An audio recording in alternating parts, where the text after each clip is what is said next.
খেয়াল করে দেখেন। আফা, এটা আপনি কি করলেন?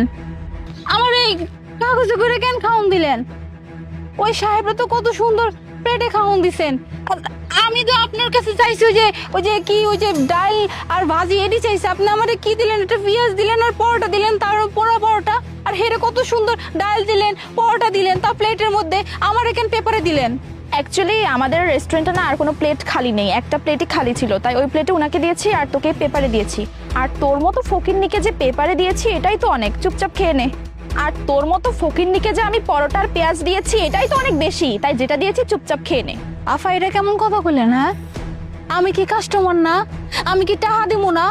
হ্যাঁ, যেমন আপনার কাস্টমার আমিও তো আপনার কাস্টমার, তাই না? আর আমি তো অর্ডার দিছিলাম পরোটা আর ভাজি আর ওই যে ডাল, আপনি আমার পেঁয়াজ ধরা দিলেন কেন? এটি কথা বাদে দিলাম, পেপারে কেউ খাওন দেয়? হ্যাঁ, আপনি আমার পেপারে কেন দিলেন? হেরা কত সুন্দর তুগা প্লেট দিছেন, আমার প্লেট দেন, প্লেট স্যার আমি খাওন খাবো না। কি বললি তুই?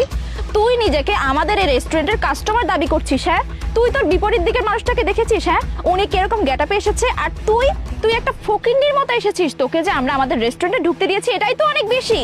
এক্সকিউজ মি, আপনাদের এই রেস্টুরেন্টে তো মনে হচ্ছে আর আসা যাবে না। এই ধরনের মানুষজন বসে যদি একসাথে খাবার খায় তাহলে তো রেপুটেশন থাকবে না। মানে আমার নিজেরও তো একটা প্রেস্টিজ আছে, আমি এই ধরনের গরিব মানুষের সাথে একসাথে বসে খাবার খাবো? প্লিজ এই গরিব ফকিন্নিটাকে এখান থেকে দ্রুত বের করেন, মানে গন্ধ আসতেছে এখান থেকে। সরি স্যার, প্লিজ এরকম করবেন না। দেখেছিস, তোর জন্য আমাদের রেস্টুরেন্টের কাস্টমার বিরক্ত হচ্ছে, তাড়াতাড়ি খেয়ে বিদায় হ। কি কইলেন আপনি? হ্যাঁ, আমার দেখে আপনার এই কাস্টমার বিরক্ত হইতেছে কে? আমি কি মানুষ না? হ্যাঁ, হ্যাঁ, এরকম স্যুট বুট পরে এসে দেখে হ্যাঁ মানুষ, আর আমি এরকম জামা কাপড় পরে এসে দেখি কি আমার মানুষ বলে গণ্য হয় না? হ্যাঁ, এরকম করেন কেন? হ্যাঁ, রেস্টুরেন্টে গিয়ে এরকম ব্যবহার করেন আপনি? হ্যাঁ, আপনার উচিত কি ছিল জানেন? আপনার উচিত ছিল আমার এখন প্লেট দেওয়া, আর আপনি কি